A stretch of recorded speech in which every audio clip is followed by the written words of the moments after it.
Selamat datang pada video tutorial Ubiquitous Computing dengan topik Smart Mobile Card and Device Network. Materi pada video tutorial ini akan membahas Smart Mobile Device User Resource Encode, kriteria OS untuk mobile computer dan komunikator device, Smart Card, dan juga network untuk device-device tersebut. Secara garis besar, Smart Mobile Device User Resource Encode dibagi menjadi tiga. Yang pertama Mobile Service Design, yang kedua Mobile Code, dan yang ketiga Mobile Device and Mobile Users. Terdapat tiga konsep utama pada Mobile Service Design, yaitu User Virtual Environment, bertujuan untuk menyediakan user tampilan lingkungan kerjanya meskipun dia tidak berada di sana.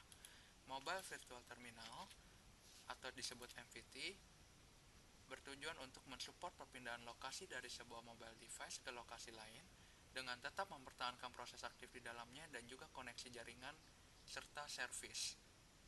Ketiga, Virtual Resource Management, bertujuan untuk melakukan load balancing terhadap sistem dengan cara mendistribusikan komponen secara dinamis. Berikut merupakan contoh Mobile Service Design. Terdapat SMS, Java Virtual Machine, dan .NET CF. SMS merupakan servis pengiriman pesan yang mensupport pengiriman pesan dua arah dan tidak membutuhkan koneksi secara terus-menerus. Fitur-fiturnya antara lain support pengiriman dan penerimaan pesan, sering digunakan untuk notifikasi, berbasis teks dengan batas 160 karakter, latensi pesan kurang dari 1 menit, namun kejelekannya sekuritasnya cukup buruk dan sulit untuk menghubungkan pesan dalam interaksi dan transaksi. WAP atau Wireless Application Protocol hadir untuk mengatasi limitasi pada SMS. WAP berbasis pada koneksi, sesi komunikasi yang interaktif, dan multimedia. Pada WAP pesan tidak terbatas, serta kelebihannya WAP mempunyai sekuritas dan latensi yang lebih cepat dibandingkan SMS. Selain itu, WAP juga membutuhkan developer mobile service untuk mempelajari WML. Namun, WAP juga memiliki kekurangan. Pertama, device-device WAP tidak support 100% fitur di dalamnya. Yang kedua, rendering WML pada beberapa browser membuat navigasi menjadi lebih sulit.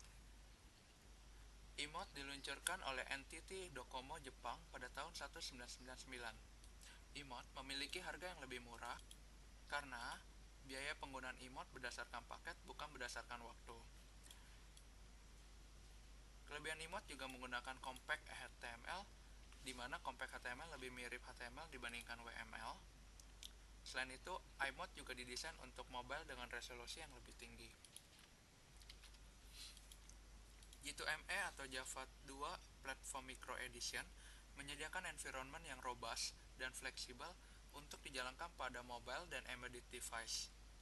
Pada J2ME, software bundle terdiri dari tiga tipe, yaitu konfigurasi, profile, dan package opsional.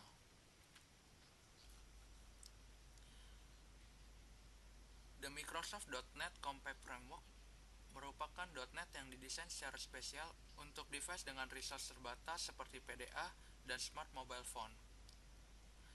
Library .NET CF merupakan bagian dari .NET sebesar 25%. .NET CF membutuhkan framework .NET untuk diinstal pada mobile device. Mobile Code mengizinkan kita untuk memaintain kode pada device customer dengan menggunakan koneksi jaringan tanpa harus mengirimkan media fisik ke consumer. Beberapa model mobile code mengizinkan kita untuk melakukan perubahan kode pada saat operasi berjalan. Contoh dari mobile code ini termasuk script antara lain JavaScript, VBScript, Java Applet, ActiveX Control, animasi flash, dan juga Shockwave Movie. Mobilitas device bergantung pada dimensi fisik. Semakin device kecil, maka semakin dikit juga energi yang dibutuhkan untuk memindahkan device tersebut, sehingga derajat mobilitas meningkat. Device bisa juga disebut mobile secara intrinsik jika menggunakan sumber daya yang bisa dicas atau diperbarui dalam menggerakkan mereka, contohnya robot. Selain itu, device juga bisa disebut mobile apabila dipasangkan ke sebuah host yang juga mobile.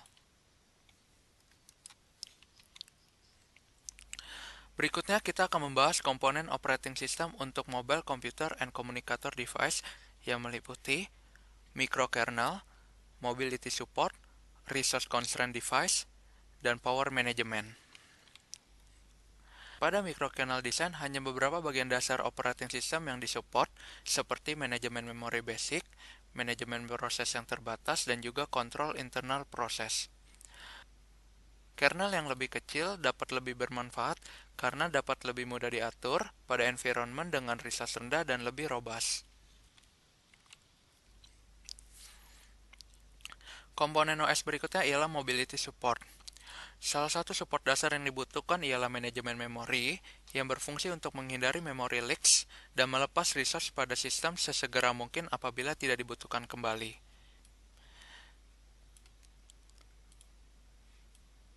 Mobile device juga sebaiknya tidak menggunakan disk berbasis magnetik sebagai storage karena kecepatan akses yang lambat dan juga merusak bagian yang bergerak serta daya yang lebih tinggi.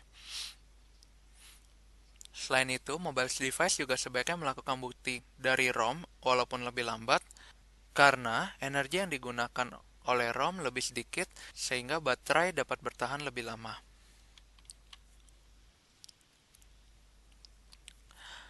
OS untuk device yang memiliki keterbatasan resource seperti handphone genggam harus dapat mengatasi memori utama yang rendah, kapasitas penyimpanan yang kecil, CPU yang lamban, dan operasi seperti input-output dengan daya yang lebih kecil karena terbatasnya suplai energi. Oleh karena itu, dibutuhkan strategi-strategi seperti kompresi data dan pemindahan data dari device ke server, ataupun strategi komunikasi lainnya di mana server atau device dengan daya yang lebih tinggi memulai transmisi, serta penggunaan transmisi jarak pendek. Power management merupakan hal yang sangat penting untuk berbagai embedded and mobile device yang tidak terpasang dengan power supply permanen.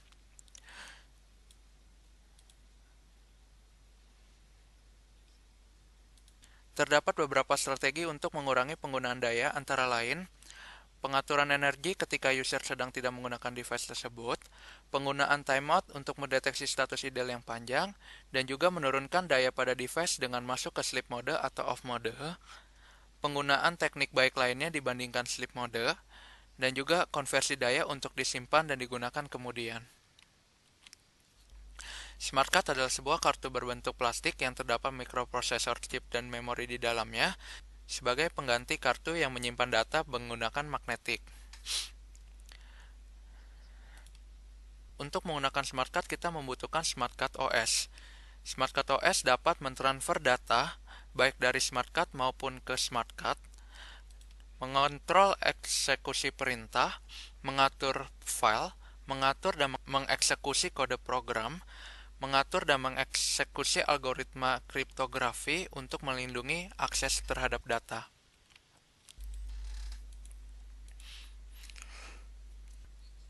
Terakhir kita akan membahas macam-macam device network.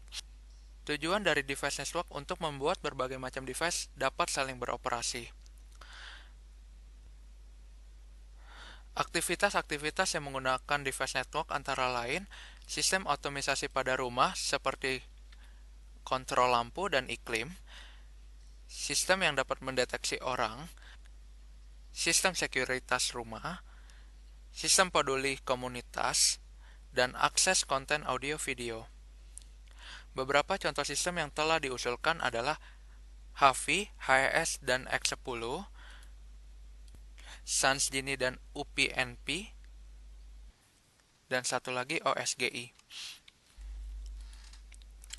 HAVI merupakan sebuah koneksi untuk mengkontrol hardware audio dan video pada rumah menggunakan FireWire. HES adalah sebuah standar internasional untuk sistem otomisasi rumah yang diawasi oleh expert dari Amerika Utara, Eropa, dan Asia. Pada HES, terdapat beberapa komponen antara lain Universal Interface, yaitu sebuah model interface untuk menyatukan berbagai peralatan dalam berkomunikasi di dalam jaringan rumah. Kedua, HomeGate, sebuah gateway untuk menghubungkan jaringan kontrol rumah dengan jaringan servis eksternal, dan terakhir, berbagai macam metode untuk membuat aplikasi di dalam rumah dapat saling bekerja sama, seperti kontrol penerangan, sekuritas, dan manajemen energi.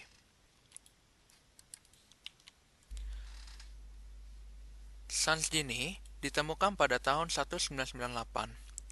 Sans Genie terdiri dari 3 protokol berbasis bahasa Java, yaitu Discovery, Join, dan Lookup. Discovery terjadi ketika sebuah servis mencari lokasi servis lainnya menggunakan lookup service, sedangkan join digunakan ketika sebuah penyedia servis telah mendapatkan referensi dari lookup service dan dalam proses mendapatkan servis tersebut. Terakhir, lookup terjadi ketika sebuah user mencari lokasi dan meminta servis tersebut. UPnP merupakan protokol berbasis HTTP atau TCP, atau juga UDP/IP, dan XML. Kontrol poin pada jaringan UPnP mirip dengan klien. UPnP mampu menemukan dan mengontrol device lain, dan satu lagi UPnP menggunakan XML dibandingkan WSDL, karena WSDL dapat di-load ke dalam web browser menggunakan URL untuk mengontrol dan melihat status device. OSGI kepanjangan dari Open Service Gateway Initiative. OSGI bertujuan untuk mengenalkan sebuah gateway terbuka yang berfungsi untuk mengirim sebuah servis ke dalam koneksi jaringan. OSGI akan berfungsi sebagai gateway antara end user atau pemilik dari device yang memungkinkan mereka untuk mengakses device tersebut dengan menggunakan internet.